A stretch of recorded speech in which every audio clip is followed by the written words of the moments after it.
From the conference center in Á ráðstefnuhöllinni í Salt Lake City, Utah. Þetta laugardagskvöldhluti 195. síðari aðalráðstefnu í kirkju Jesú Krists hinna síðari daga heilugu. Ræðumenn eru valdir úr hópi leiðtoga kirkjunnar. Tónlist á þessum hluta í umsjá fjölmenningar kórs meðlima á Utah svæðinu. Útsendingu þessa annast Bonneville Distribution sem almenna þjónustu. Hana má nota til einkanota og ekki hagnaðarskyni á heimilum, í fjölskyldu eða í kirkju.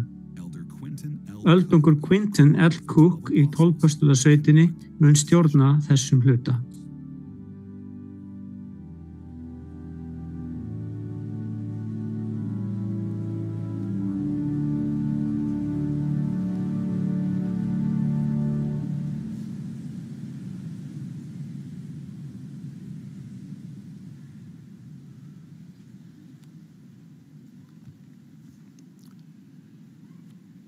Bræður og systur, við þökkum ykkur fyrir að vera með okkur á laugardagskvöldhluta 195. síðari aðalráðstefnu kirkju Jesú Krists hinna síðari daga heilugu. Dallin H. Oaks forseti sem í forseti ráðstefnunar hefur beðið mig að stjórna þessum ráðstefnuhluta. Við minnumst andláts Russells M. Nelson forseta og erum þakklátt fyrir fordæmi hans og trúfasta þjónustu við Drottin. Tónlist á þessum ráðstefnuhluta í umsjón meðlima víða á Utah svæðinu. Undir stjórn Kelly DeHaan og Manu Harris við orgelleik Linda Margetts og Joseph Peoples. Kórinn mun hefja þessa samkomu á því að syngja Vor Guð hefur spámönnum gefið sitt mál. Inngangsbæn flytur síðan öldungur Jörg Klepengat af hinnu 70 og að honum loknum syngur kórinn Lífsins brauð, lífsins vasslind.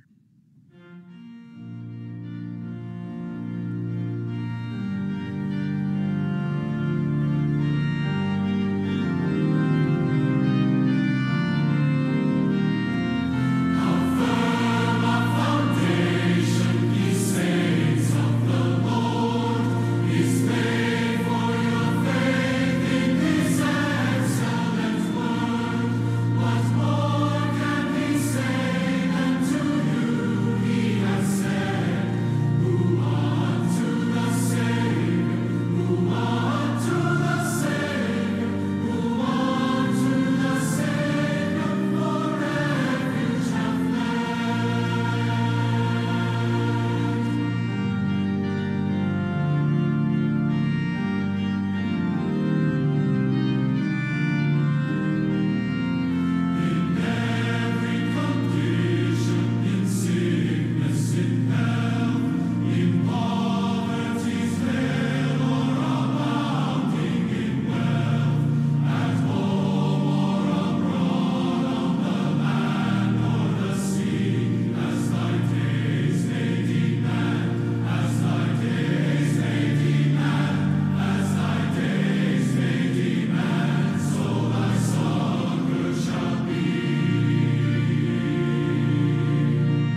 Our dearest Okkar Heavenly Father, mest kæru himneski faðir, humbly ask thee to help us that we will við biðjum þig að hjálpa okkur að við never forsake thee aldrei yfirgefa þér né son þinn, this his restored gospel. né þetta endurreista fagnaðarerindi. We are Við erum svo þakklátt, himneski faðir, know that til að vita with the last breath that our dear prophet að með is in this life, síðustu andartaki spámannsins að það var aldrei as a nanosecond, ekki einu sekundubrót þar sem þessi kirkja bara án opinberunar. Father, we therefore Faðir, before thee, komum fram fyrir þér sem börn þín, asking thee to biðjum þig að blessa our dear president okkar kæri forseta Harris Oaks. Dallin Harris Father, Oaks. would you Faðir, ask við biðjum to see thou bless him and to rejuvenate his body, his mind, to give him blessa hann og strength gefa honum and styrk, all the capacities allan that he will need það mætti sem hann þarf til að gera þinn vilja, he will be called. eins lengi og hann mun vera kallaður. Knowing that behind every Faðir, very vitandi stands an even greater woman, we also á baku hverjum stórmanni stærri kona, þá biðjum þig að blessa Kristen Oaks for the burden to sem mun hafa sustain him, to bless him and to share him with not only til að hjálpa að styrkja hann world. og í gegnum hann allan heiminn. Við komum til að læra fram fyrir fóta þínum. Við þurfum að blessa þá sem tala, að við blindum þeim að blessa okkur með elsku þína, og við með þessa elsku við getum sýnt þér að við getum sýnt trúað son þinn Jesú Krist. Við elskum þig og við setjum þessa setu í þína hendur. Við gerum það í nafni Jesú Krists. Amen.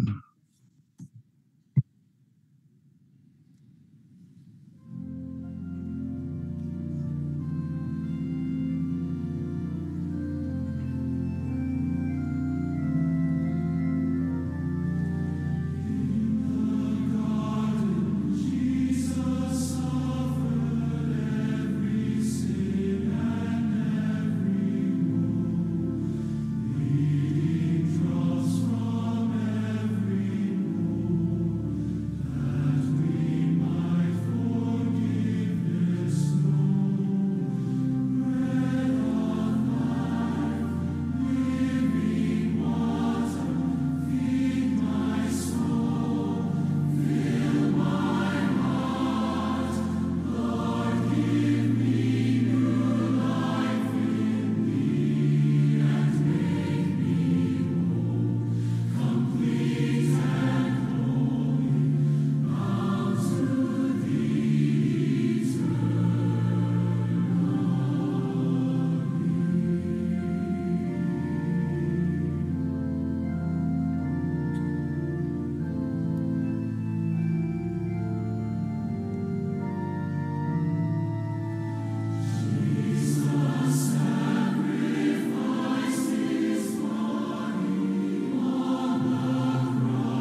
Við njótum nú þeirra ánægju að hlýða á öldung Patrick Kieron í 12 postulasveitinni.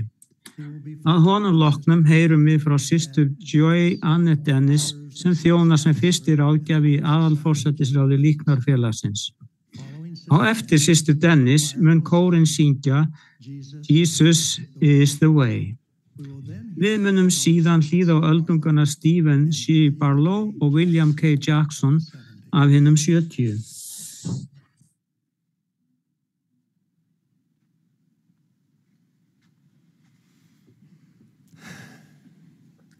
Jesus went about doing good. Ritningalegt, Jesús gekk og gerði gott. Við lesum þessa einföldu greinargerð í postulasögunni. Hvílegt vanmat felst í þessari setningu. Jesús fór vissulega og gerði gott. Hann kjarni og uppspretta alls góðs.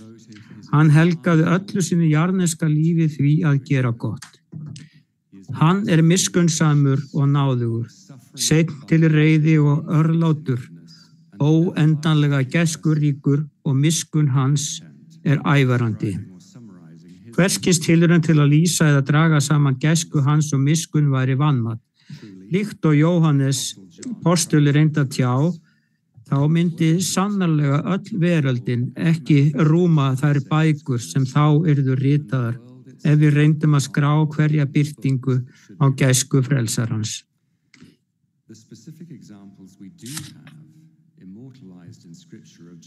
Þau tilteknu dæmi sem við höfum gert ódauðleg í ritningunum að Jesú fór og gerði gott vekja djúpa lotning og undrun, sérstaklega þegar við hugleiðum virkilega hvernig það gæti hafa verið að vera á staðnum, að verða vitni að kraftaverkum hans, meðtaka kennslu hans og upplifa lækningu hans.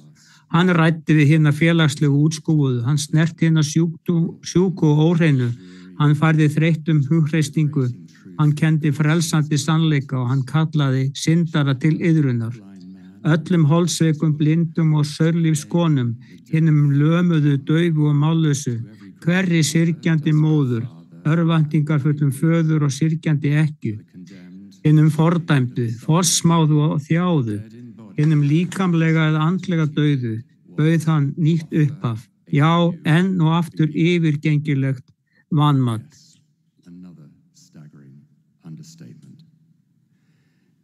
Allt sem hann sagði og gerði veitti þeim nýtt upphaf sem hann læknaði, blessaði, kendi og frelsaði frá synd. Hann dró sig ekki í hlé frá þeim og hann mun vissulega ekki draga sig í hlé frá ykkur. Ímyndið ykkur á þessu augnabliki að heyra frá honum eitthvert þessara lífgefandi orða. Barnið mitt, syndir þínar eru fyrirgefnar. Stúlka litla, ég segi þér, rís upp. Verð þú hreinn, ég sakfelli þig ekki heldur. Far þú, synd ekki framar. Dóttir, trú þín hefur bjargað þér. Far þú í friði. Orð frelsarans til þessara einstaklinga voru stutt, en með þeim málaði hann víðáttum mikinn og nýjan sjóndeildarhring, fyrirgefningar, lækningar, endurreisnar, friðar og eilífs lífs. Dásamlegu tíðindin eru þau að hann býður þér og mér sama nýja upphafið.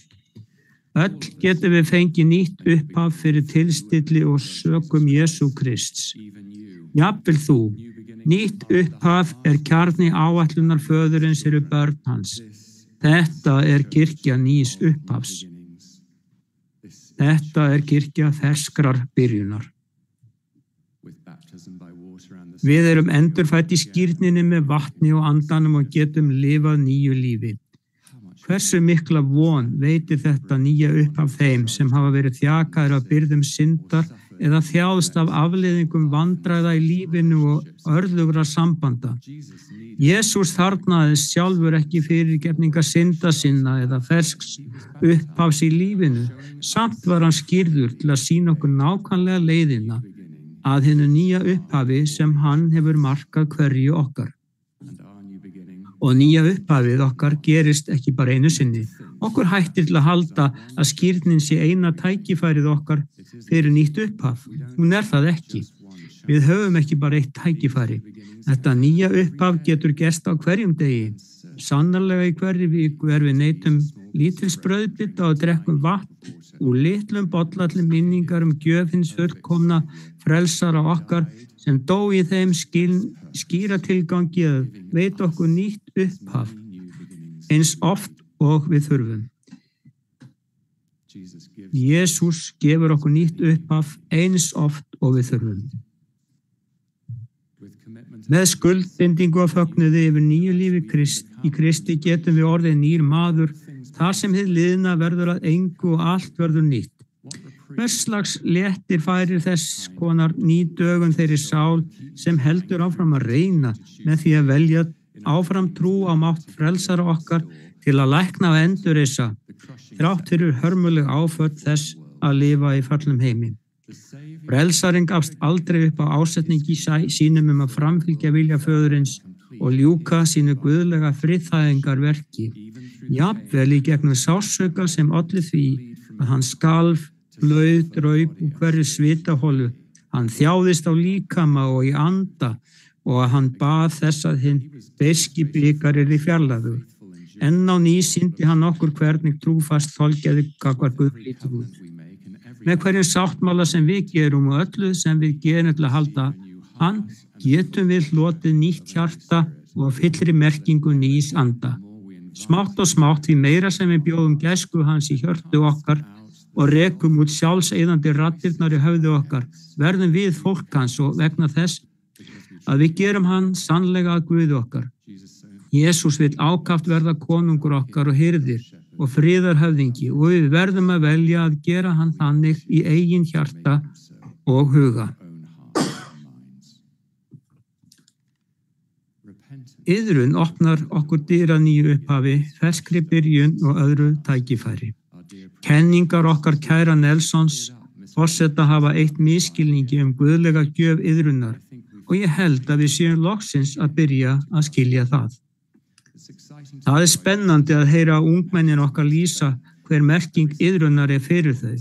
Ég heyrði nýlega stúlku segja með bros á vör: þegar ég hugsa iðrun, daglega iðrun, finn ég ótrúlega gleði og von. Ég finn fyrir elsku og hamingju himnesks föður og frelsara míns. Ég óhrædd við að koma til himnesks föður í bæn og biðja hann hjálp við hvað sem ég á erfitt með. Ég veit að þeir ekki að reyna að standa mig að verki við að gera eitthvað rangt. Faðmur þeirra galopinn. Það iðrun fyrir mér.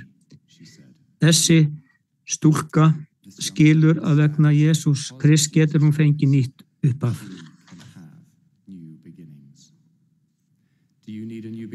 Þarft þú á nýju upphaf að halda? Getur þú byrjað upp á nýtt? Jafnvel þú? Hugsaðu fólkið sem frelsarinn þjónaði, fólkið sem hann kendi, læknaði, reisti upp, fyrirgaf og endurheimti. Valdi hann það eftir ákveðinni efnahagsstétt eða bakgrunni? Gerði hann greinarmun á réttlátum og syndugum? Sérvaldi hann fólk vegna þess að það átti meira skilið eða naut meiri elsku? Nei. Sumir komu til hans með mikla trú og trúða lækningamátt hans, líkt og konan með blóðlátið. Rómverski hundraðshöfðinginn sem átti deyjandi þjón, líkráði maðurinn, Jairus og Bartimeus blindi. Hvert þeirra lagði trú sína veði í þeirri von að gæska og máttur rabbínans frá Nasaret myndi breyta lífi þeirra og framtíðarhorfum. Og það gerði hann. Hann leyfði lækningu sinni að flæða. Jesús blessaði þó líka þá sem hefðu óstöðuga trú, líkt og föður veika barnsins sem hrópaði ef til vill eins og þið hafi gert: Drottinn, ég trúi, hjálpa þú vantrú minni. Hann úthelti jafnvel samúð yfir þá sem hefðu alls ekki leitað hans, eins og konuna sem staðin var á hórdómi, ekkjuna frá Naín, fatlaða manninum frá Betesda-lauginni og manninum sem fæddist blindur. Hafið þið fundið hann fara og gera gott í lífi ykkar, jafnvel þrátt fyrir að þið hafið ekki leitað hans eða fylgt honum? Hverri þessari ritningar persónu og öllum þeim sem vildu hlusta og bregðast við, veitti hann nýtt upphaf, hvort sem það var nýtt líf með fyrirgefningu synda, eða nýtt líf með lækningu frá sjúkdómum, eða nýtt líf með upprissu frá dauðum. Hvaða þýðingu hefur það fyrir þig og mig? Góðvild hans og miskunn og elskandi gæska eiga sér engin takmörk. Nýtt upphaf kjarni áætlunar föðurins. Fersk byrjun verk sonarins. Ný dögun, nýir kaflar og ný tækifæri eru hinn einfaldi kjarni góðra tíðinda fagnaðar erindisins. Hafið þið verið of lengi fjarri sáttmálum ykkar til að fá nýtt upphaf? Nei. Hafið þið gert þetta eða hitt of oft til að fá annað tækifæri? Nei. Hafið þið farið og langt frá Kristi til að hann geti hjálpað ykkur að skrifa nýja sögu hérni frá? Nei. Andstæðingurinn sá eini sem nýtur góðs af þeirri hugmynd að þið séð of djúpt sökkin. Þið eru það ekki. Og nýtt upphaf notað í meira en aðeins syndir okkar og mistök. Fyrir gæsku og náð frelsarans getum við fengið ferskt upphaf sem knýr fram breytingar og gömlu hugarfari, slæmum venjum, geðstirðri skapgerð, neikvæðu viðhorfi, vanmáttugum tilfinningum og tilhnægingu til að ásaka aðra og forðast persónulega ábyrgð. Þið getið í raun breytt hlutum ykkur sjálf sem hafa verið að þjaka ykkur í mörg ár. Þið getið byrjuð upp á nýtt með mætti meistara nýs upphafs. Hann þreytist aldrei á að gefa okkur það. Við þau sem glíma við sömu syndina eða sama áfallið aftur og aftur. Haldið áfram. Hann hefur ekki sett vegatálm á leið ykkar. Hann hefur ekki takmarkað fjölda annara tækifæra ykkar. Sækið fram. Haldið áfram að leggja ykkur fram. Leitið hjálpar frá þeim sem umhverfis ykkur eru. Treystið á hið nýja upphaf sem til staðar fyrir ykkur í hvert sinn sem þið snúið aftur föður ykkar af einlegu hjarta. Skiljið vísvitandi syndir, léttvægar endurtekningar og drampsama uppreisn eftir þar sem það á heima. Þið þurfið ekki að vera þau sem þið voruð áður fyrr. Takið nýju upphafi ykkar fagnandi, öðru, þriðja eða fjórða eða 100. tækifærinu sem ykkur boðið með friðþægingablóði í Jesú Krists. Ég ólýsanlega þakklátur fyrir hið nýja upphaf sem mér hefur verið gefið og þau sem mér verða boðin í framtíðinni. Frelsari okkar mælti fram eitt vanmatað lokum, en án þess væri engin ástæða til vonar eða fögnuðar í dag. Eftir þjáningarnar í Getsemani og í lok hinnar kvalaföllu krossfestingu sagði hann einfaldlega: Það fullkomnað. Spádómurinn sem Messías hafði uppfyllst og full greiðsla skuldar mannkyns vegna synda og þjáninga hafði verið greidd. Hann lýsti því yfir að hans óendanlega og eilífa fórn væri fullkomnið. Friðþægingu hans lauk þó ekki fyrir hann sjálfur upplifði nýtt líf á 3. degi. Hið nýja upphaf sem dýrleg upprið sem vera fyrir tilstilli máttar föðurins.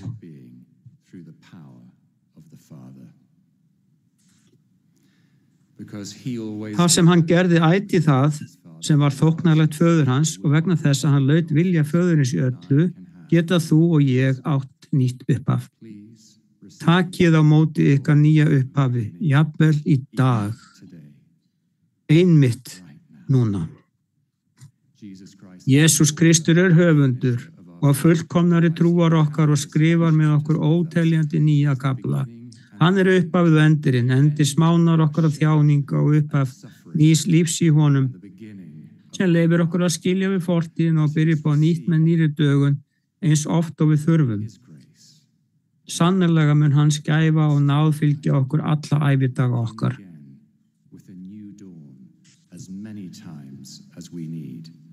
Truly, his goodness and mercy shall follow us all the days of our lives. In the name of Jesus Christ. Í nafni Jesú Krists. Amen.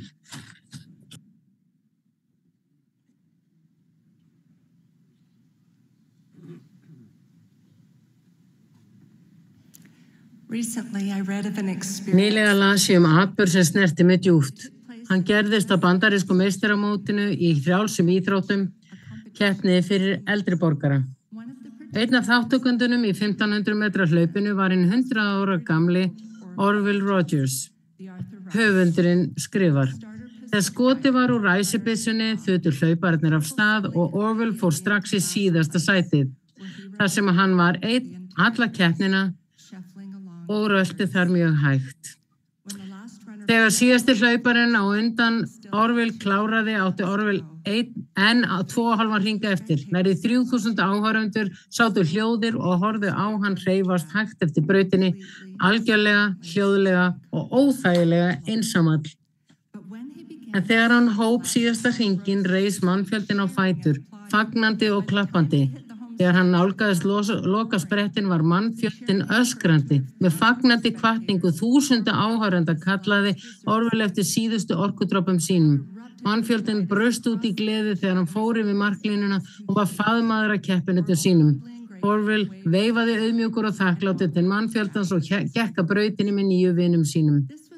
Þetta var 5. keppni Orvilles í mótinu og í öllum hinum keppnunum hafði hann einnig lent í síðasta sæti. Sumir gætu hafa freistast til að dæma Orville og hugsa með sér að hann hefði ekki einu sinni átt að keppna á sínum aldri. Hann ætti ekki heima á brautinni vegna þess að hann lengdi grein sína fyrir alla aðra. En þrátt fyrir að vera alltaf síðastur, sló Orville 5 heimsmet þennan dag. Enginn sem fylgdist með honum keppa hefði trúað því að það væri mögulegt. En hvorki áhorfendur né keppinutar hans voru dómararnir. Orville braut engar reglur og dómararnir lækkuðu enga staðla. Hann hljóp sömu keppni og uppfyllti sömu kröfur og aðrir keppendur. En erfiðleikastig hans, í þessu tilfelli aldur hans og takmörkuð líkamleg geta, var tekið með reikningin með því að setja hann í 100+ aldursskiptinguna. Við þeim flokki sló hann 5 heimsmet. Rétt eins og það þurfti mikið hugrekki fyrir Orville að stíga út á brautina í hvert sinn, þá þarf líka mikið hugrekki fyrir suma systur okkar og bræður að stíga inn á svið lífsins dag hvern. Vitandi að þau kunna vera dæmd af ósanngirni, jafnvel þó þau gerir sitt besta gegn ókveikjandi líkum til að fylgja frelsaranum og heiðra sáttmála sína við hann. Hvar sem við búum í heiminum, sama hver aldur okkar þá það grundvallar þörf fyrir okkur öll að finna að við tilheyrum. Að finna við erum eftirsótt og þörf sé fyrir okkur og að líf okkar hafi tilgang og merkingu, burt sé frá aðstæðum okkar eða takmörkunum. Í síðasta hring keppninnar þögnuðu áhorfendur Orville mjög og gáfu honum styrk til að halda áfram. Það skipti ekki máli að hann var síðastur. Fyrir þáttakendur og mannfjöldan snerist þetta miklu meira en keppni. Á margan hátt var þetta fallegt dæmi elsku frelsarans í verki. Þegar Orville lauk keppni glöddust þeir allir saman. Á sama hátt á meistaramótið geta söfniður okkar og fjölskyldur verið til staðar til samasöfnunar þar sem við hvetjum hvort annað áfram. Sáttmálssamfélög sem eru drifin áfram af elsku Krissi hvers annars. Að hjálpa hvert öðru að sigrast á hvaða áskorun sem við stöndum frammi fyrir, veita hvert öðru styrk og hvatningu án þess að dæma hvert annað. Við þörfnumst hvers annars. Guðlegur styrkur afleiðing einingar, þess vegna einsetur Satan því sér að sundra okkur. Því miður stundum erfitt fyrir sum okkar að fara í kirkju af ýmsum ástæðum. Það getur verið einhver sem glímir við spurningar trú eða einhver með félagsfælni eða þunglyndi. Það getur verið einhver frá öðru landi eða öðrum kynþætti eða einhver með annarra lífsreynslu eða aðra leiðir til að sjá hlutina sem getur fundist þau ekki passa í sama mót. Það getur verið einhver sem að safna hugrekki til að snúa aftur eftir margra ára fjarveru eða einhver með þráláta tilfinningum að standa ekki undir væntingum og munu aldrei ná að tilheyra. Það getur jafnvel verið svefnvana og tilfinningalega útkerðið foreldra ungbarna og ungra barna eða einhver sem einhleypur í söfnuðu uppfullum af hjónum og fjölskyldum. Rosalind Nelson sagði: Ef hjón í deild ykkar skilja eða ungu trúpaði kemur of snemma heim eða ungmenni efast vitnisburð sinn, þurfa þau ekki á dómi ykkar að halda. Þau þurfa að upplifa kærleika Jesú Krists sem endurspeglast í orðum ykkar og gjörðum. Upplifun okkar í kirkjunni ætlað að framkalla mikilvæg tengsl við Drottinn og hvert annað sem eru svo nauðsynleg fyrir líkamlega, tilfinningalega og andlega velferð okkar. Innbyggð í þeim sáttmálum sem við gerum við Guð allt frá skírn ábyrgð okkar að elska og annast hvert annað sem meðlimi í fjölskyldu Guðs, meðlimi líkama Krists, ekki bara haka við reit á aðgerðalista sem ætlast til að við klárum. Kristilegu kærleikur og umhyggja æðri og heilari. Kærleikurinn hinn hreina ást Krists, eins og Nelson forseti kenndi. Kærleikur knýr okkur til að bera hvers annars byrðar, fremur en að auka byrðar hvers annars. Frelsarinn sagði: á því munu allir þekkja þér eru mínir lærisveinar, ef þér berið elsku hver til annars. Nelson forseti hefur líka bætt við: kærleikur helsta einkenni hins sanna fylgjanda Jesú Krists. Boðskapur frelsarans skýr. Sannir lærisveinar hans byggja upp, lyfta, uppörva, sannfæra og innblása. Það skiptir miklu máli hvernig við tölum við og aðra. Kennsla frelsarans varðar þetta mjög einföld. Þetta dregið saman í gullnu reglunni. Allt sem þið vilja aðrir menn gera yður skulu þér og þeim gjöra. Set ykkur í spór þessi einstaklings og komið fram við henni eins og þið myndi vilja komið væri fram við ykkur ef þið væri í þeirra spórum. Kristileg framkoma gagnvart öðrum nær langt út fyrir fjölskyldur okkar á söfniði. Þá líka við systur okkar og bræður sem annarra trúar eða alls engra trúar. Þá líka við bræður okkar og systur frá öðrum löndum og menningarheimum og þá sem hafa aðrar stjórnmálaskoðanir. Við tilheyrum öll fjölskyldu Guðs og hann elskar öll börn sín. Hann þráir að börn hans elski hann og einnig hvert annað. Líf frelsarans var fordæmi að elska, safna saman og upplyfta jafnvel þeim sem samfélagið hafði dæmt útskúfað og óhreina. Hann fordæmi sem okkur boðið að fylgja. Við erum hér til að þróa kristilega eiginleika og að lokum verða eins og frelsar okkar. Fagnaðarerindi hans ekki gátlisti. Það fagnaðarerindi þess að verða eins og hann og elska eins og hann gerir. Hann vill að við verðum fólk Síonar. Þegar ég var tæplega 30 fór ég í gegnum tímabil djúps þunglindis og á þeim tíma var eins og sá raunveruleiki að Guð væri skyndilega horfinn.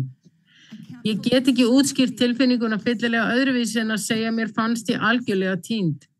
Frá því að ég var barn hafði ég ætíð vitað að faðir minn á himnum væri til staðar og ég geti talað við hann. En á þeim tíma vissi ég ekki lengur hvort Guð væri til. Ég hafði aldrei upplifað neitt þessu líkt áður á ævinni og mér leið eins og öll undirstaða mín væri að hrynja. Að því leyti að það var erfitt fyrir mig að fara í kirkju. Ég fór, en það var til að hluta til vegna þess að ég óttast að vera stimpluð óvirk eða minnavirk og ég var hrædd að vera úthlutuð sem verkefni einhvers. Það sem ég þurfti virkilega á að halda á þessum tíma var að finna raunverulegan kærleika, skilning og stuðning frá þeim sem í kringum mig voru, ekki dómhörku.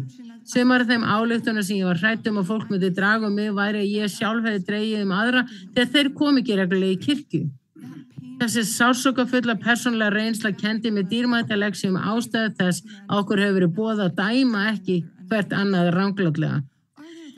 Einhverjir á meðal okkar sem þjást í þögn og eru hræddir að aðrir komist að leyndri baráttu þeirra vegna þess að þeir viti ekki hvað viðbrögðin verða. Einungis Drottinn þekkir fyllilega hversu miklir erfiðleikar okkar eru við hlaupum okkar lífsins hlaup, byrðarnar, áskoranirnar og hindranirnar sem við stöndum frammi fyrir og aðrir fá oft ekki séð. Aðeins hann skilur að fullu þau lífsbreytandi sár og áföll sem sum okkar kunna hafa upplifað á liðinni tíð og enn hafa áhrif á okkur á líðandi stundu. Oft dæmum við jafnvel okkur sjálf harkalega og hugsum með okkur að við ættum að vera komið mjög lengur á leið. Einungis Drottinn þekkir til fulls einstaklingsbundnar takmarkanir okkar og getu og þess vegna sá eini sem fyllilega hæfur til að dæma framistöðu okkar. Systur og bræður, við erum eins og áhærendur í sögunni og hvetjum hvert annað áfram á lærisveins vegferð okkar, hverja sem aðstæður okkar eru. Það krefst þess ekki að við brjótum reglur eða lækkum staðla. Það í raun annað æðsta boðorðið að elska náunga okkar eins og okkur sjálf. Eins og frelsarinn hefur sagt: allt sem þið gerðu einum minna minnstu hafið þér gjört mér, til góðs eða ills. Hann sagði okkur líka: verið eitt og ef þið eruð ekki eitt, eru þið ekki mínir. Sá tími mun koma í lífi okkar allra að það verðum við sem þurfum á hjálp og hvatningu að halda. Við skulum einsetja okkur núna að gera það alltaf fyrir hvert annað. Þegar við gerum það munum við þróa meiri einingu og vera frelsaranum rými til að framkvæma sitt helga verk að lækna og umbreyta hverju okkar. Hvert og ykkar sem að kunnið að finnast þið vera langt og eftir í þessari keppni lífsins, þessari ferðu jarðlífsins, haldið endilega áfram.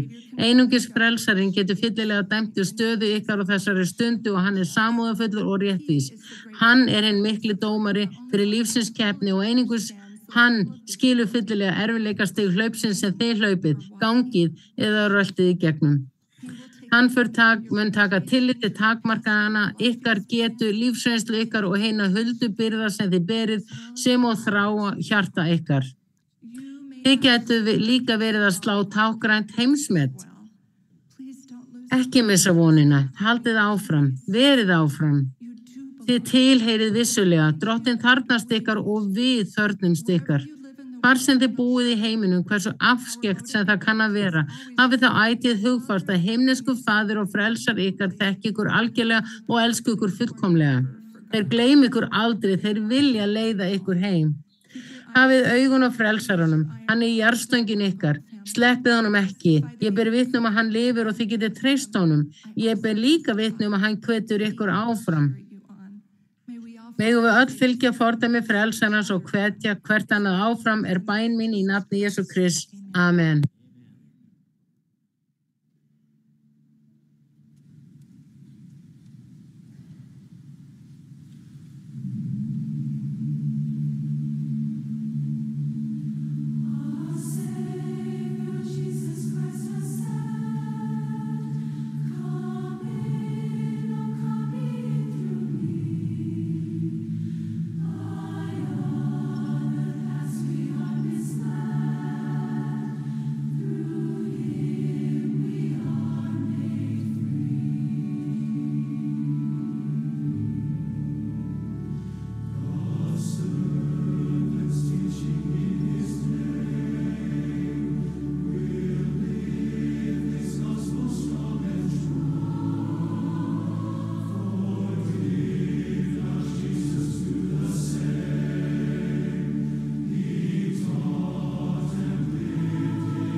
In the parable of the prodigal son, Í dæmisögunum glataða soninn átti eldri bróðurinn í fyrstu erfitt með að fagna þegar yngri bróðir hans kom heim eftir tímabil slæmra ákvarðana og hann sóaði fé sínu í óhófsamum lifnaði.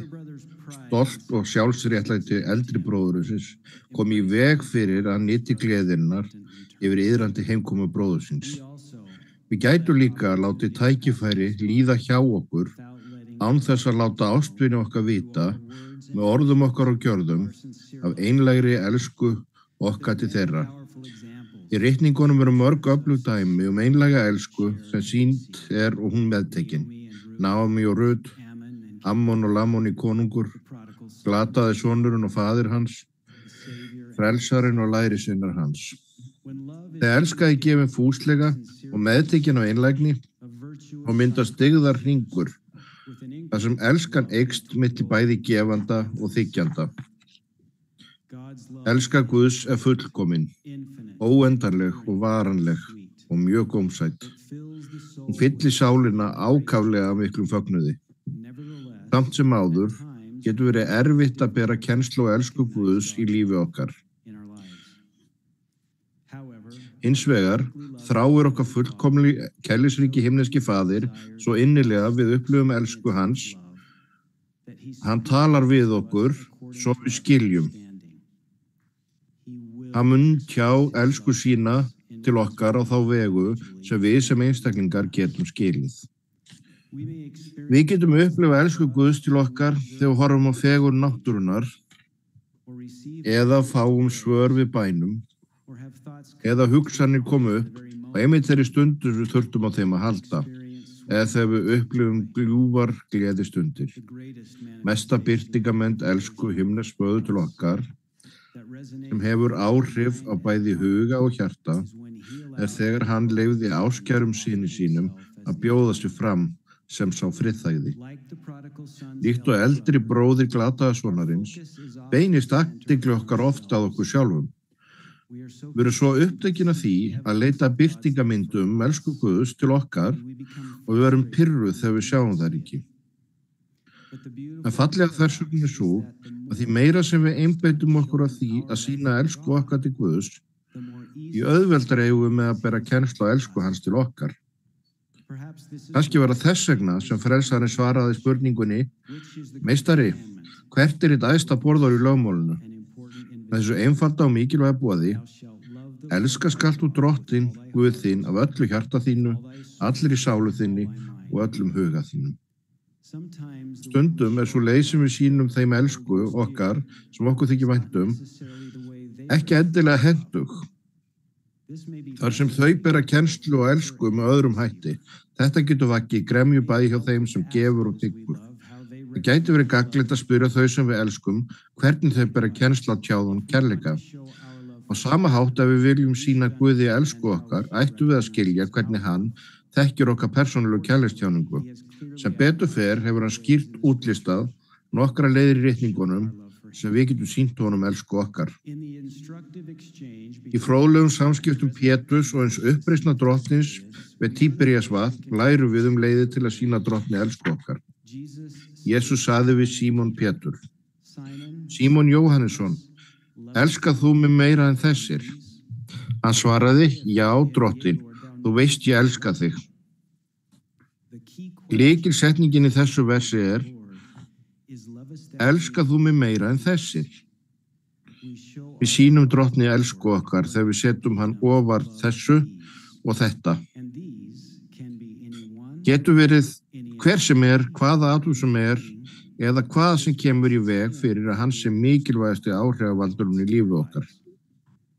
Það verður aldrei nægur tími á einum degi, viku, mánuði eða ári til að gera allt sem við þurfum eða viljum áorka. Hluti af prófraun jarðlífsins að nota dýrmæta auðlind tímans í það sem mikilvægast fyrir eilíft virði okkar og sleppa því sem minna mikilvægt. Russell M. Nelson forseti sagði: Spurningi fyrir hvert okkar svo sama. Ert þú fús til að láta Guð vera áhrifaríkastan alls í lífi þínu? Vilt þú leyfa að orð hans, boðorð hans og sáttmálar hans ráði þínum daglegum gjörðum? Vilt þú leyfa að rödd hans í fyrirrúmi allra annara? Ert þú fús til að láta hvaðina sem hann vill að þú gerir vera í forgangi og alls annars metnaðar? Ert þú fús til að gefa eftir vilja þinn og láta innbyrjast í vilja hans? Við sýnum lærisveinshlutverk okkar og elskuði Guðs þegar við setjum hann í fyrsta sæti.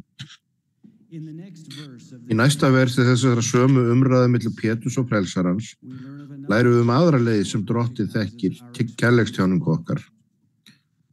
Drottið sagði við hann öðru sinni: Símon Jóhannesson, elskað þú mig? Hann svaraði: Já, drottinn, þú veist ég elska þig. Jesús segi við hann: Ver hirðir sauða minna. Við sýnum himnesku föður elsku okkar þegar við þjónum, hlustum á, elskum, upplyftum eða sinnum börnum hans. Sú þjónusta getur verið jafn einföld og sjá aðra raunverulega án þess að dæma. Í 76. kafla kenningar og sáttmála fáum við innsýn í persónuleika þeirra sem munum erfa himneska dýrið. Þeir sjá eins og þeir sjást og þeir þekkja eins og þeir þekkjast. Þau sjá aðra eins og Guð sér þá og hann sér þá eins og þeir geta orðið með dýrlega, guðdómlega möguleika. Eftir að ég kom heim úr trúboði mínu, tók ég við garðyrkjufyrirtækinu sem ég og bræður mínur höfðu stofnað sem unglingar. Ég var líka upptekinn við háskólanámið mitt. Eina vorvikuna þyrmdi yfir mig vegna mikilla rigninga og lokapróf náðust ég var eftir á í garðyrkjustörunum. Miðja vikuna létti til, ég ætlaði að vinna upp garðyrkjuverkin eftir skóla, en þegar ég kom heim voru bíllinn minn og tækin horfin. Horfiða heimsótti ég garðana sem við áttum að sinna og sérhver þeirra hafði verið fallega snyrtur. Í síðasta garðinum á áætlun okkar sá ég yngri bróður minn ganga á eftir sláttuvélinni. Hann horfði á mig, brosti og veifaði. Uppfullur af þakklæti faðmaði ég hann og þakkaði honum. Þjónustuverk hans styrkti með djúpum hætti ást mína og trygg gagnvart honum. Að þjóna hvert öðru er óígjarnleg leið til að sýna elsku okkar til Guðs og ástkærs sonar hans. Við sýnum líka elsku okkar til Guðs með því að vera þakklátt í hjarta. Drottinn sagði: Og ég engu misbýður maðurinn Guði nema þeim sem ekki játa hönd hans í öllu. Við sýnum elsku okkar til Guðs með því að viðurkenna hann sem upprættu alls góðs í lífi okkar. Í nýlega stofnuðu fyrirtæki báðust ég og viðskiptafélagi minn innilega fyrir á undan mikilvægum fundum og báðum himneskan föður hjálp. Aftur og aftur svaraði Guð bænum okkar og fundir okkar gengu vel. Eftir einn fundinn benti viðskiptafélagi minn á að við hefum verið fljótir að biðja hjálp en seinir að þakka. Þaðan í frá gerðum við það að vana að biðja einlegar þakklætisbænir og viðurkenna hönd Drottins í velgengni okkar. Við sýnum elsku okkar til Guðs með þakklátu viðhorfi. Önnur leið til að sýna himneskum föður og ástkærum syni hans elsku okkar er að velja að hlýða þeim. Frelsarinn sagði: Ef þér elski mig mun þér halda boðorð mín. Þessi tegund hlýðni er hvorki blind né af skyldurækni. Heldur hún einlæg og fús kærleikstjáning. Faðir á himnum vill að við viljum vera hlýðin. Systir Tamara Rúnía kallaði þessa hlýðni ástúðlega hlýðni. Hún sagði: Jafnvel þótt hlýðni okkar sé enn ekki fullkomnin, þá reynum við að sýna ástúðlega hlýðni núna og velja að dvelja áfram aftur og aftur vegna þess að við elskum hann. Himnesku faðir gaf okkur sjálfræði til að hvetja okkur til að velja hann. Verk hans og dýrð er ekki aðeins að koma eilífu lífi okkar til leiðar, heldur felur einnig í sér von að okkar mesta þrá sé að snúa aftur til hans. Hins vegar mun hann aldrei neyða okkur til hlýðni. Í sálminum Sérhver sál getur verið valið sér, syngjum við, hann ávallt kallar undurblítt og elsku fyllir afar þýtt, af gæsku öllum gefur hann, en þvingar aldrei mannshugan. Sem trúboðsleitar vorum við hjónin, Kristín og ég, innblásin á svo mörgum trúboðum sem kusu að vera hlýðnir. Ekki aðeins vegna þess að það var trúboðsstaðall, heldur vegna þess að þeir vildu sýna elsku sína til Drottins með því að velja auðmjúklega að vera fulltrúar hans. Öldungur Dale G. Reynolds sagði: uppeldismarkmið föður okkar á himnum er ekki að láta börn sín gera það sem rétt er, heldur að láta börn sín velja að gera það sem rétt er og lokum verði eins og hann er. Ef hann einfallega vildi fá okkur til að hlýða, gæti hann beitt skynduumbun og refsingu til að hafa áhrif á hegðun okkar. Við sýnum elsku okkar til Guðs þegar við veljum að hlýða honum. Himnesku faðir okkar og frelsari okkar þekkja kærleikstjáningu okkar til þeirra þegar við setjum þá í fyrsta sæti í lífi okkar. Þjónum hvert öðru. Verum kennsl á sérhverja blessun frá þeim með þakklæti og veljum að hlýða þeim og fylgja. Ég ber vitni að hvert og eitt okkar er sannarlega barn Guðs og hann elskar okkur fullkomlega. Ég ber vitni að hann þráir að við upplifum elsku hans á þann hátt sem við þekkjum og skiljum. Á sama hátt ber ég vitni við munum upplifa elsku hans til okkar enn dýpra þegar við sýnum honum elsku okkar. Í nafni Jesú Krists. Amen.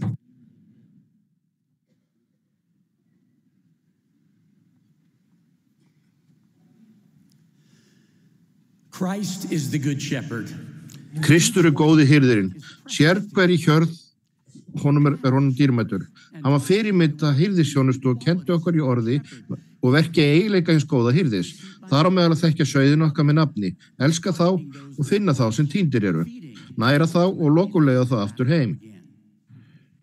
Hann vænti þess að við gerum það sama sem aðstofar hirðarans. Við getum lært heilmikið þjónustu og hætti Drottins af hinum forna spómanni og framúrskarandi hirði Moroni. Hann lifði á mjög erfiðum tímum og naut ekki góðs af farsímum, tölvum og alnetinu. Honum tókst þó að hugsa vel sauðina. Hvernig var það gert? Við fáum nasasjón á aðferðafræði hans í Moroni 6. Við lesum þar að meðlimir hafa verið taldir með þeirra sem tilheyra kirkju Krists og nöfn þeirra voru skráð og eftir þeim var munað. Og þeir varu nærður hinu góða orði Guðs til að halda þeim á réttri braut. Kirkjan kom oft saman til að fasta og biðja og ræða við hvert annað sálarheil sína. Fyrir Moroni snerist þetta allt fólk, nöfn. Hann iðkaði regluna talningu og greinagerð, svo munað yrði eftir öllum. Gætt var að öllum sem áttu erfitt eða viltust frá, sem gerði hinum heilugum mögulegt að ræða eigin velferð í ráðum. En svo hirðirinn sem yfirgaf hina 99, örugga ég vissum, og fór eftir hinum týnda, höfum við verið beðin að vera jafn meðvituð hjarðir okkar og gæta að og muni eftir og fara og gera eins. Sem trúboðsleiti á Indlandi minnist ég þess að hafa spurt ungan greinaforseta nokkuð markmið hans fyrir komandi ár. Þessu marga menn myndu búa undir að hljóta Melkísedeks prestdæmið. Hann svaraði samstundis 7. Ég velti fyrir mér hvaðan í veröldunni hann hefði töfrað fram þessa ákveðnu tölu. Áður en ég gat svarað, tók hann blað með númerunum 1 til að skrifa 7 niður eftir spásíunni. Í fyrstu 5 línunum voru nöfn, raunverulegi menn sem hann og öldungasveit hans hugðust bjóða og hvetja til að meðtaka blessanir prestdæmisins í lífi sínu. Auðvitað þurfti ég að spurja auðulínurnar, 6 og 7. Ó, forseti, sagði hann og hristi höfuð af hluttekningu. Við munum vissulega skýra minnstakosti 2 menn á fyrsta hluta árs sem gætu fengið prestdæmi fyrir árslok.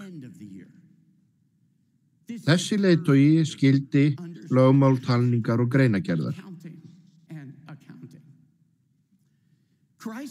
Kristur hefur skipulagt kirkju sína á þann hátt að erfitt ætti að vera að gleyma sál. Í sérhver honum kær. Sérhver einstaklingur í deild, burtséð frá aldi eða kyni, hefur ráðsmenn hirða sem falið er að gæta að honum, að gæta á mun eftir honum. Piltur hefur til að mynda biskupsráð tilnefnt sér til velferðar, þjónandi bræður, fullorðna, ungmennaráðgjafa, trúaskólakennara, sveitaforsætisráð og síðan nokkra aðra sem allir þjóna sem öryggisnet, sem hengt hafa verið þétt undir ungmennið til að grípa hann ef skyldi að falla.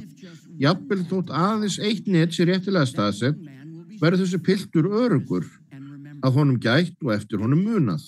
Samt finnum við oft engin net á sínum stað. Fólk villist reglubundið burt í þokuna, án þess að nokkur gæti að. Hvernig getum við verið betri hirðar? Við getum lært að telja og gera greinagerð. Kirkja sér okkur fyrir skýrslum og tækjum til að gera einmitt það, að muna eftir. Ársfjórðungsskýrslan gott dæmi þetta. Hún gerur okkur mögulegt að telja og gera grein fyrir hverju meðlim ótal sinnum. Gæta að þeim sem tínast eða þarnast hjálpar okkur á kærleika. Aðgerðar og viðtalslistinn sýnir þau sem við þurfum að gæta að þegar í stað, sem og stöðuskýrsla, musterismeðmæla og fleira. Þessi talningar og greinagerðarverkfæri beina okkur að fólki. Hverjir þarnast köllunar, prestamisbannfara eða hjálpar við að fara með nafn skyldmennis í musterið? Hverjum getum við hjálpað með undirbúning fastatrúboðs? Hverjir létu sig ekki sjá sig í þessum mánuði? Þessi verkfæri hjálpa okkur að muna eftir fólki. Ég þekkti fjölskyldu sem tók að sér verkefni í Afríku. Á fyrsta sunnudagi gengu þau inn í einu kirkjueiningu landsins, þar sem tekið var á móti þeim fagnandi. Að liðnum morgni hefði eiginkona mannsins verið kölluð sem líknaforseti og hann sem leiðtogi piltafélagsins. Hann spurði hinn þreytulega greinaforseta hversu margir ungu mennirnir væru þarna. Þessi trúfasti fyrsti kynslóðar leiðtogi benti aftast í sakramentisalinn og sagði: þessi tveir sem þarna eru. Maðurinn var nokkuð tortrygginn. Svo hann fór með deildaskrána heim og sá fljótt að í raun væru 20 piltar á listanum. Hann fór aftur til greinaforsetans og bað 2 kraftmikla og tvítyngda unga fullorðna einstaklinga til að þjóna sér ráðgjafa sínir og setti sér niður með þeim og piltunum tveim til að fara yfir nöfnin. Síðan fóru þessu kostgefnu ungi menn til vinnu. Næstu mánuði fundu þeir alla piltana sem skráðir voru. Eitt nafn í einu voru þessi týndu sauðir boðnir velkomnir aftur á jafnöldur sínum og nærðir andlega og líkamlega. Innan árs mætti að meðaltali 21 piltur á hverjum sunnudegi. Guði sé lof fyrir ungu mennina sem töldu, gerðu grein fyrir sér hverjum. Þegar kæri vinur minn var ungur framhaldsskólanemi, flutti hann með fjölskyldu sinni til stóra bandarískra borgar til að halda áfram menntun sinni. Hann var þegar í stað kallaður til að vera forseti öldungasveitarinnar. Örlítið óörugum yfir fyrsta viðtalinu við stykkuforsetann einsetti hann sér að fara til hans undirbúinn. Hann sagði við stykkuforsetann hann við 3 markmið fyrir komandi ár. 90% hirðþjónustu, annað, kjarngóða kennslustund í hverju viku og 3, vel skipulagða sveitaviðburði í hverju mánuði. Þessi vitri stykkuforseti brosti til vina míns og spurði: geturðu nefnt lítt virkan sveitameðlim sem þú geti hjálpað að komast í musterið í fjölskyldu sín á þessu ári? Þetta kom vini mínum í opna skjöldu. Hann hugsaði sér vandlega og greindi frá nafni. Skrifaði þetta niður, leiðbeindi stykkuforseti. Þessi reyndi leiðtogi spurði sér með sömu spurningarnar 3 sinnum viðbót og viðtalinu lauk. Þessi ungi maður gekk út úr viðtalinu eftir að hafa lært eina mikilvægustu leksíu sína leiðtogahæfni og þjónustu. Hann fór í viðtali með áætlun, leksíur og verkefni. Hann gekk út með nöfn. Þessi 4 nöfn eru síðan aðal áherslan í þjónustu hans og sveitar hans. Einn sunnudagsmorgun sem trúboðsleiðtogi heimsótti ég eina greinina mína. Ég tók eftir því að greinaforsetinn tók endurtekið spjald upp úr vasanum og skrifaði það. Ég ákvað að spyrja hann þetta eftir lokabænina. Þegar samkomu lauk og áður en ég gat spurt spjaldið, hljóp trúboðsleiðtogi greinarinnar upp á ræðupoltinu, þar sem honum var afhent blaðið. Ég fylgdi þessum áhugasama leiðtoga í flýti og vikulegan samræmingafull trúboðana í greininni. Áður en þeir byrjuðu, tók hann blaðið upp úr vasa sínum. Hann var fullur á nöfnum þeirra meðlima sem hafði vantað á sakramentisamkomuna. Innan nokkura mínútna hafði hver meðlimur ráðsins valið 1 eða 2 nöfn og skuldbundið sig til að heimsækja viðkomandi sama dag, til að fullvissa sig að allt var í lagi og þar með láta þau vita að þeir hafi verið saknað. Vissulega er þetta talning og greinagerð. Ég man eftir umdæmi, þar sem næsta musteri var í nokkura klukkustunda flugfjarlægð, þar sem algjört forgangsatriði var að viðhalda gildum meðlumum, þrátt fyrir þá staðreynd að þau eru líklega aldrei notuð. Fyrsta sunnudag hvers mánaðar notuðu leiðtogar talningaverkfæri sín til að gera grein fyrir meðlumum sem höfðu hlotið musteriskjöf. Ef við komumst að því að meðmæli væru bráttar en út, myndi framkvæmdaritarinn ráðgera endurnýjana viðtal. Rætt var fólk með útrunum meðmæli og síðan var farið til þess að hjálpa því að snúa aftur á sjálfmálsveginn. Ég spurði hversu margir meðlima sem höfðu hlotið musteriskjöf væru með gild meðmæli. Svari var undravert, 98,6%. Þegar leiðtogarnir voru spurðir þá 6 sem höfðu útrunum meðmæli, gátu þeir nafngreint þá með nafni og sagt mér frá því sem hafi verið reynt að gera til að fá þá aftur. Fyrir nokkrum árum flutti fjölskylda mín aftur til Bandaríkjanna. Við vorum öll spennt að sækja kirkjuna þar eftir 26 ótrúleg ár í fámennari, afskiptari einingum. Ég var kallaður sem deildatrúboði. Við vorum með frábæran deildatrúboðsleiðtoga. Við gerum spennandi hluti og kenndu frábæri fólki. Ég bað að fá að mæta á deildaráðsfund til að fylgjast með og fá aðstoð þeirra með vini sem unnu með. Ég var undrandi þegar allt sem rætt var væntanlegu deildaviðburður. Eftir fundinn talaði ég við deildatrúboðsleiðtogann og sagði hann ekki hafa fengið tækifæri til að snúa aftur og gera okkur grein fyrir fólkinu okkar. Svarið hans: ég fæ aldrei að leggja fram greinagerð. Ég bar þetta sama við greinagarðsfund í Lahore, Pakistan, sem ég hafi sótt nokkrum vikum áður. Sá litli hópur satt saman umhverfis lítið borð og það eina sem þau töluðu var fólk. Nöfn. Hver leiðtogi gerði grein fyrir ráðsmennsku sinni og þeim einstaklingum og fjölskyldum sem þau áhyggjur af. Allir fengu tækifæri til að segja frá hugsunum sínum og hvernig væri best að blessa þau sem var rætt. Áætlanir voru gerðar og verkefni úthlutuð. Þvílík snilldarleg lexía við að telja og gera grein fyrir nöfnum bræðra og systra af fyrstu kynslóð. Í kirkju Jesú Krists höfum við hlotið leiðsögn frá lifandi og liðnum spámönnum og að þeirri fyrirmynd sem frelsari okkar hefur sett hvernig á að þjóna. Við tökum við nöfnum, við munum eftir sálum og ræðum velferð þeirra. Leiðtogar sem gera það munu aldrei verða uppiskroppa með umræðefni á ráðsfundum sínum. Meginreglan talningu og greinagerð virkar. Hún að hætti Drottins. Við getum gert betur. Fyrir Guð sem skapaði alheiminn og ríkir yfir öllu þetta verk, hans verk og dýrð afar persónulegt. Það ætti líka að vera svo fyrir okkur, sem eru verkmæri í höndum hans í einu undursamlega verki sáluhjálpar og upphafningar. Það mun leiða sér kraftaverk í lífi raunverulegs fólks í nafni Jesú Krists. Amen.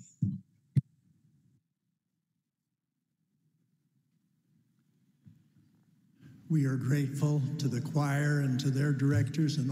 erum þakklátt kórnum og stjórnendum hans og organistum fyrir hina fögru tónlist sem þau hafa við flutt og erum þakklátt fyrir anda Drottins sem hefur verið með okkur í kvöld. Við minnum ykkur á útsendingu hins landsþekkta þáttar tónlistar og hins talaða orðs sem verður á morgun frá klukkan 9:30 til 10 að fjallatíma. Morgun hluti sunnudags þessar ráðstefnu hefst strax að því loknum. Lokaræðumaður þessar ráðstefnu hluta öldungur Neil L. Anderson í 12 postula sveitinni.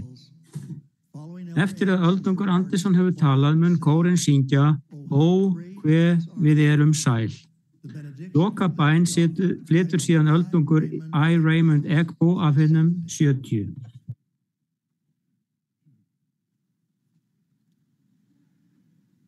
I express my love for President Tjái kærleika minn til Russell Nelson, forseta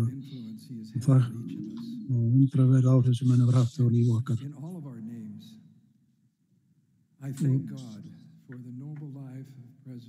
ég þakka Guði fyrir hans góða líf. Með hverju ári sem líður finn ég fyrir meiri elsku til frelsara okkar Jesú Krists og miskunn samrar fyrir þægingar hans.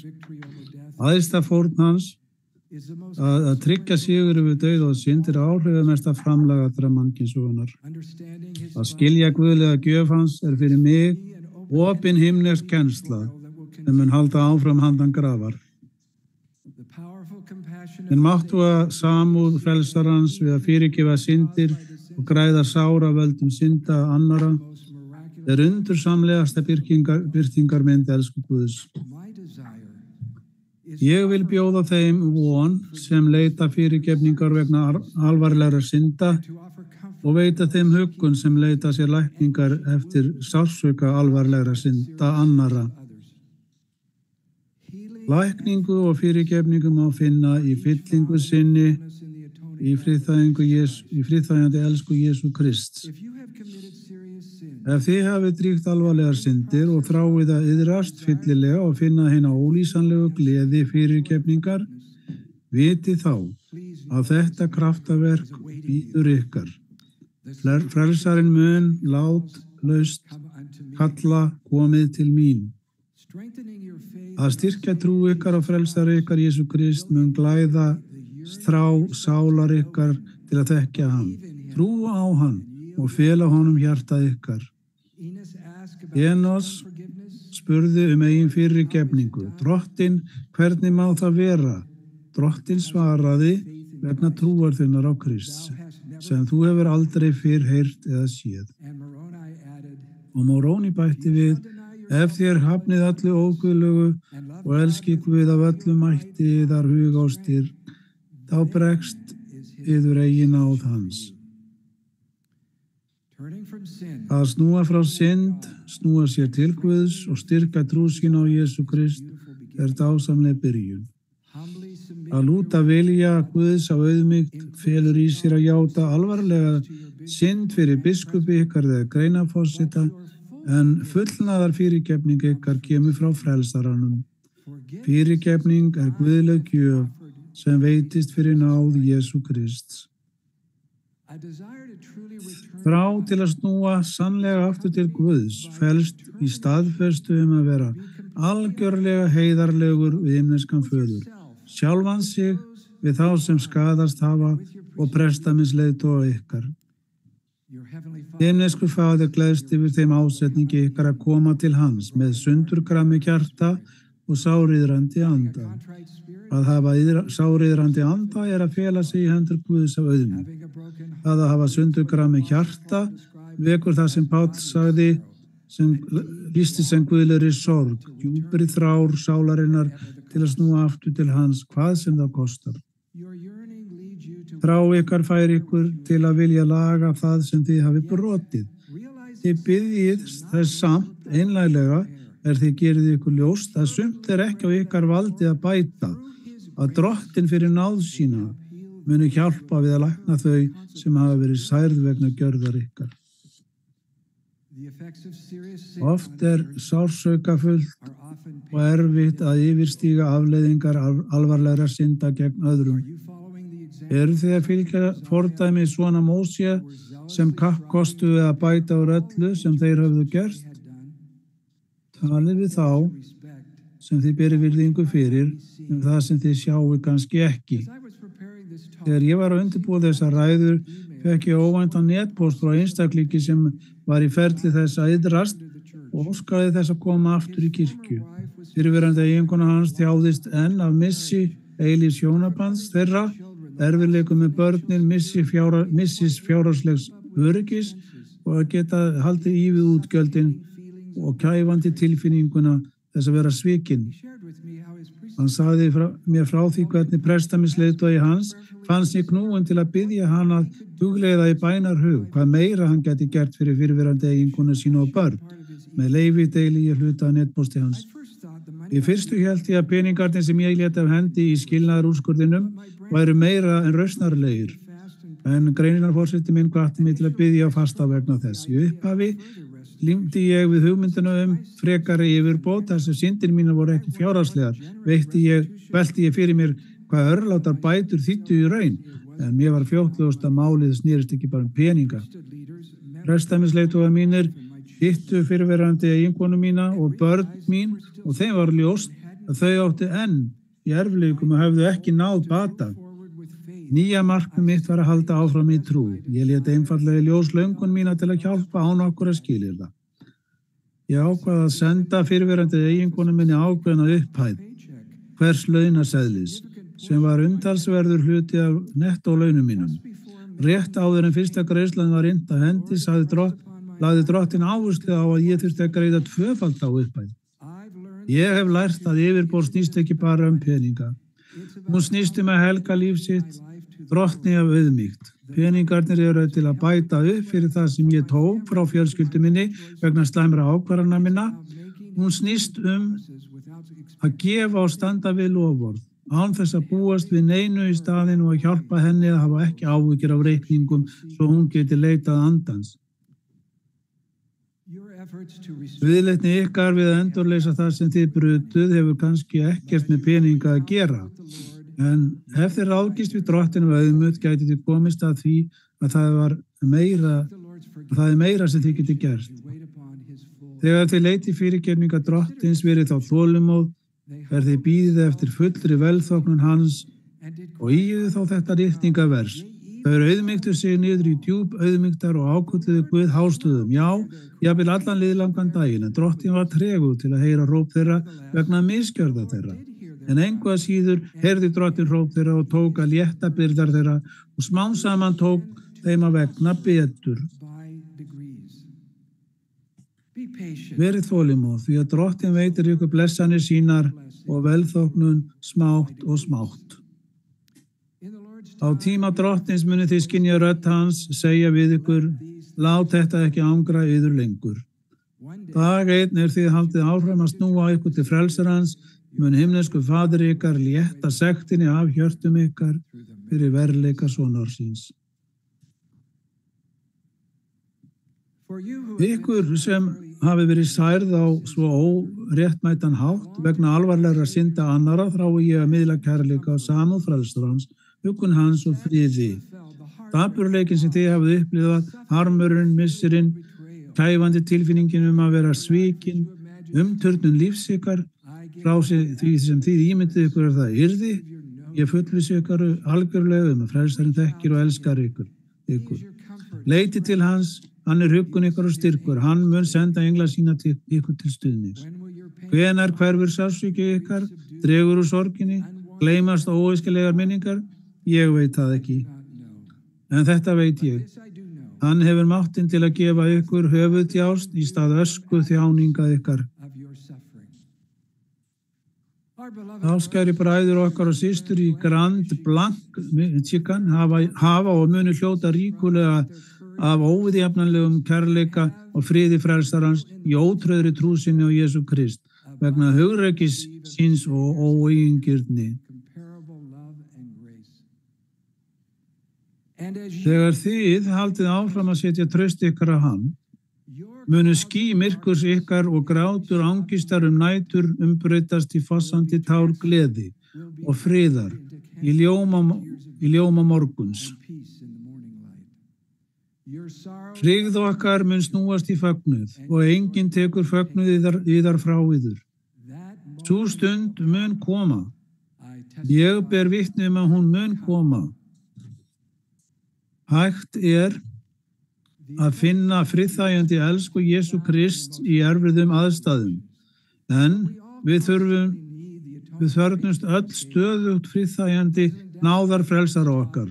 Dallin H. Oaks forseti hefur kennt sökum þess sem frelsarinn upplifði í friðþægingu sinni í jarðlífinu, þá megnar hann að hugga, lækna og styrkja alla karla og konur hvarvetna. En ég trúi að hann gerir það aðeins fyrir þau sem leita hans og biðja hann hjálp. Jakob apostoli kenndi, auðmýkið yður fyrir drottni og hann mun upphefja yður. Við verðum hæf fyrir þessar blessanir þegar við trúum á hann og biðjum hjálp hans.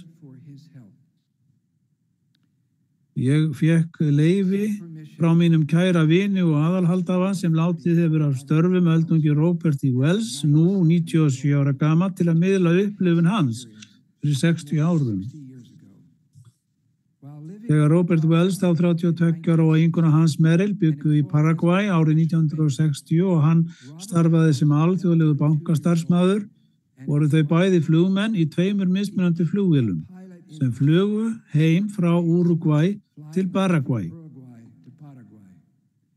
Robert og Merrill lentu í þykkum skýjabólstrum og mistu sjónar á hvort öðru og talstöðarsamband sín á milli. Robert lenti snögglega þar sem hann komst að því að flugvél eiginkonu sínar hefði hrapað. Hvorki eiginkona hans né vinir, 2 sem flugu með henni, höfðu lifað af. Börnin hans í Hasonóik voru 7, 5 og 2 ára. Öldungur Wells ræddu sorg sína. Orð munu að eilífu verða ófullnægjandi til að lýsa sársaukanum sem breytist út hið innra, gleypti tilfinningar mínar og deyfði skilningarvitin. Djúp sorgartár hættu einfallega ekki að flæða. Til að gera illt verra, þar sem hugur mér reyndi að takast á við hina raunveruleika á andláti eiginkonu minnar og upplifði ég gríðarlega sektarkennd yfir því að finnast ég bera ábyrgð á þessu. Robert kenndi sjálfum sér að hafa ekki látið skoða vélina betur og fyrir að hann hafði ekki gefið eiginkonu sinni fullnægjandi blindflugsleiðbeiningar. Hann taldi sig hafa gert sekan vanrækslu. Robert sagði, hugur minn féll í myrkur, dimmt myrkur. Ég var einfaldlega til barnanna vegna en ekkert meira. Ég misti löngun til að lifa áfram. Í tímans rás var Robert blessaður með afar andlegri upplifun. Hann sagði, kvöld eitt ári síðar þegar ég var á hnjánum í bæn gerðist kraftaverk. Á meðan ég sárbaði til himnes föður, fannst mér eins og frelstarinn kæmi við hlið mér og ég heyrði greinilega rödd sem talaði þessi orði sálar minnar og eyrna. Robert, friðþægingarfórn mín, greiddi fyrir syndir þínar og mistök. Eiginkona þín fyrirgefur þér, vinir þínir fyrirgefa þér, ég mun lyfta byrði þinni af þér. Frá þeirri stundu var byrðir sektarkenndar og örvæntingar og undraverðan hátt lyft af mér. Mér hafði verið bjargað. Ég skildi strax umlíkjandi kraft friðþægingar frelsarans og hann ætti beint við mig. Ég upplifði ljós og gleði sem ég hafði aldrei áður þekkt. Mér hafði verið gefin óverðskulduð gjöf, náðargjöf drottins. Ég átti hann ekki skilið. Ég hafði ekki gert neitt til að verðskulda hana, en hann gaf mér hana engu að síður. Megum við öll verða, bræður og systur, helguð í Kristi fyrir náð Guðs með úthellingu blóðs Krists og verða heilug og flekklaus. Ég ber vitni elsku, miskunn og náð frelsara okkar og lausnara. Hann lifir. Við erum börn hans. Við erum börn sáttmálans og þegar við trúum að hann, fylgjum honum og treystum honum, þá mun hann lyfta af okkur sorgum okkar og syndum. Og síðan, handan þessa jarðneska lífs, í húsi föður hans, munum við dvelja með honum, alltaf og að eilífu. Í nafni Jesú Krists. Amen.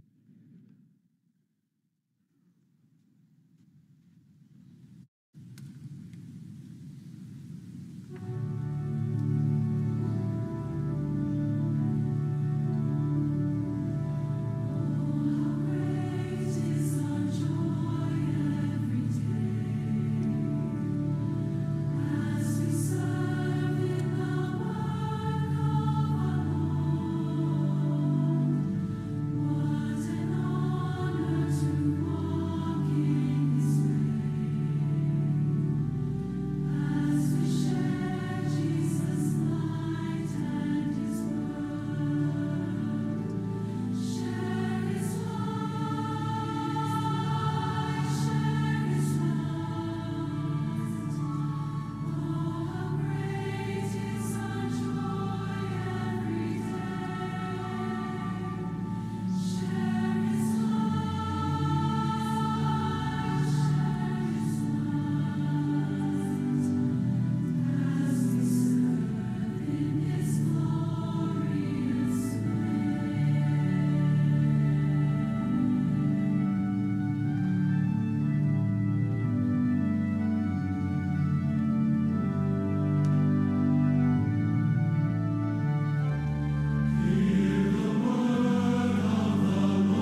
Our Father in heaven.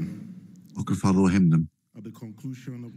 Að lok þessari setu aðalráðstefnu reynum við höfuð okkar í þakklæti til þín fyrir þá kenningar sem við höfum lært af spámennum þínum. Við þakkum þér fyrir þinn anda sem þú hefur hellt út yfir okkur og fyllt hjart okkar með gleði. Við sýnum þakklæti fyrir að blessa okkur með þínum anda. Að við höfum verið fyllt. Við þakkum þér fyrir þína miskunn og öllum þeim sem hafa hlustað að þessa ráðstefnu út allan heim. Að andinn hefur borið það djúpt inn til okkar. Blessa okkur til að opna hjört okkar og meðtaka þessa kennslu og fylgja þá leiðbeiningu sem þú hefur gefið okkur gegnum þína spámenn. Nú, Faðir, þegar við förum héðan, biðjum þig að þú í þinni miskunn mynd áfram blessa okkur til að halda þessum orðum í hjörtum okkar svo við munum ekki bara heyra orðin heldur líka að gera orðin. Biðjum þig að hjálpa okkur ávallt að standa stöðug í Kristi. Við elskum þig, Faðir, á himnum. Við biðjum að við munum geta sýnt að í gegnum verk handra okkar og þráum hjarta okkar þá elsku sem við hefum fyrir þig, fyrir son þinn Jesú Krist og fyrir þína spámenn sem vinna dag og nótt til að hjálpa okkur að koma til þín á þeim vegum sem þú hefur kennt. Þessa blessanir sækjumst við eftir og gerum það í nafni Jesú Krists. Amen.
This has been a broadcast of the Saturday evening session. Þetta var útsending laugardagskvöld hluta 195. aðalráðstefnu Kirkju Jesú Krists sína síðardaga heilugu. Ræðumenn voru valdir úr hópi leiðtoga kirkjunnar. Tónlist á þessum hluta var í umsjá fjölmenningar kórs meðlima á Utah svæðinu.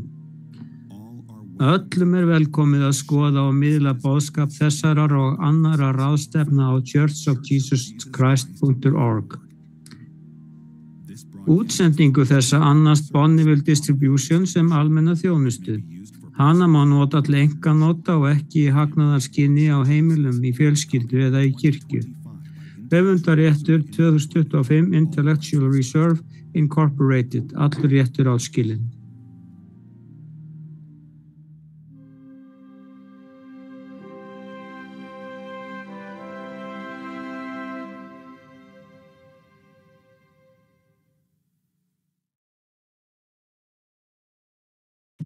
Thank you for pausing, for listening. Recording stopped.